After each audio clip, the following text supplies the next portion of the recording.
இயேசு கிறிஸ்து நாமத்துக்கு சோஸ்திரம். எல்லாம் எப்படி இருக்கிறீங்க? நான் செஞ்ச புதினா டீ வந்து எல்லாம் ட்ரை பண்ணியிருக்கீங்கன்னு நான் நினைக்கிறேன். இன்றைக்கி ஒரு புது விதமாக ஒரு பச்சை பயிறு உப்புமா கொடுக்கலான்னு செய்யலான்னு இருக்கிறேன். இதை பாருங்கள் எப்படி செய்யுதுன்னுட்டு. அதுக்குள்ளே ஜாமான் வந்து பயிறு ஒரு 3/4 கப்பு, உளுந்து ஒரு 1/4 கப்பு ஊற வச்சோன்னே இப்படி இருக்கும். இதை நீங்கள் வந்து பிளெண்டரில் போட்டு அரைக்கணும். இந்த பிளெண்டர் கூட இப்போ தான் என் கணவர் வாங்கி கொடுத்தாரு. அது பழசு உடஞ்சி பழுதாக போச்சு. அதில் போட்டு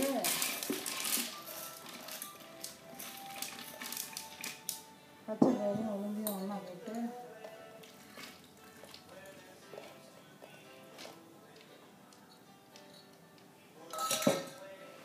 அதோடு அதுக்கு தேவையான உப்பும் அதில் போட்டுடணும். கொஞ்சம் தண்ணி ஊற்றிக்குங்க.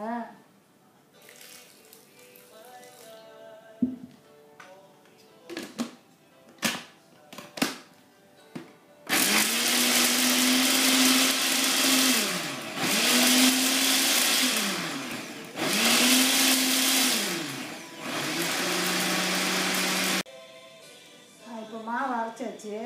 இது ஒரு பாத்திரத்தில் ஊற்றி வச்சிடணும். ஒரு 1 மணி நேரம் வச்சுக்கணும்.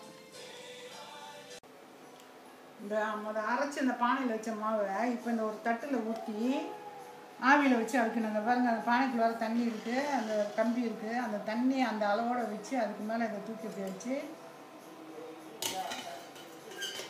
வச்சு நீங்கள் அவிக்கலாம். இட்லி தட்டு இருக்கவங்க இட்லி தட்டு எதில் வேணாலும் நீங்கள் வச்சு அவிக்க வசதி உள்ளவங்க அவிக்கலாம்.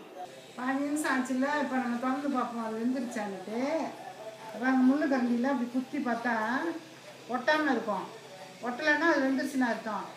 அப்போ நீங்கள் வந்து அதை எடுத்து ஆற விடணும். ஆற விட்டு அப்புறமா நீங்கள் அதை வந்து உடச்சி எடுக்கலாம். இப்படியே கிளறி எடுத்து சமைக்கலாம்.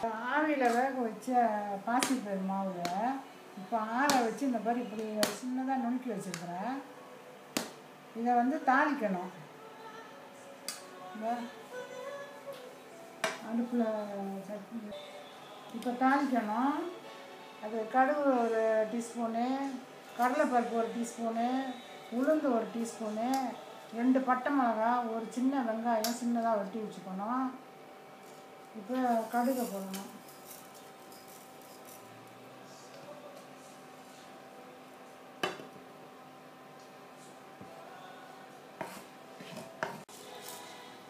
இப்போ கடலைப்பருப்பு போடணும். உளுந்து,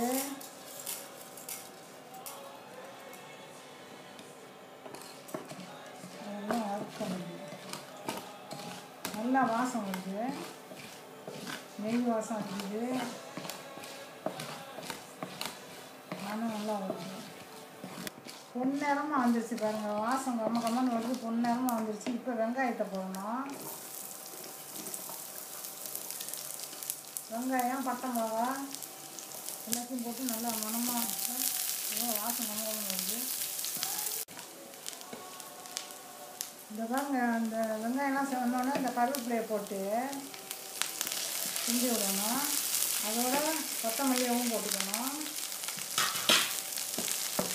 இந்த உப்புமா வந்து பல விதம் இருக்குது. அதில் வந்து இது ஒரு விதம். இது வந்து நல்ல உடம்புக்கு ஹெல்த்தியானது. பச்சை பயிறு எல்லோரும் ரவை மாவில் தான் உப்புமா செய்வாங்க. ஆனால் இது பச்சை பயிரில் உப்புமா செய்கிறது. இதை நல்லா சாப்பிட்டு பாருங்கள் எவ்வளோ ருசியாக இருக்குன்னு.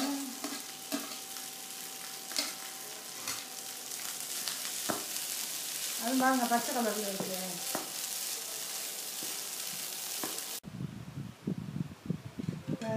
உப்புமா ரெடி ஆகிடுச்சு. இப்போ என் கணவரை கூப்பிட்டு அவரை சாப்பிட ருசிச்சு பார்க்க சொல்லுங்க. ஏன் வாங்க வாங்க வந்து உட்காருங்க, சாப்பிட்டு பாருங்க. உப்புமா என்ன புதுசாக இருக்கு? இது உப்புமா, பச்சை பயிறு உப்புமா. சாப்பிட்டு பாருங்களேன்,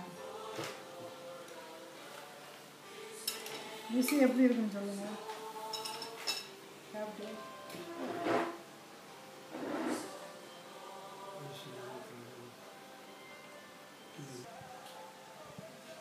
சாப்பிடும் பொழுது தேவனுடைய வார்த்தை ஞாபகத்தில் வரும். மனிதன் அப்பத்தினால் மட்டும் வாழ்வது அல்ல, தேவனுடைய வாயிலிருந்து புறப்படும் ஒவ்வொரு வார்த்தையினாலும் வாழ்வான்.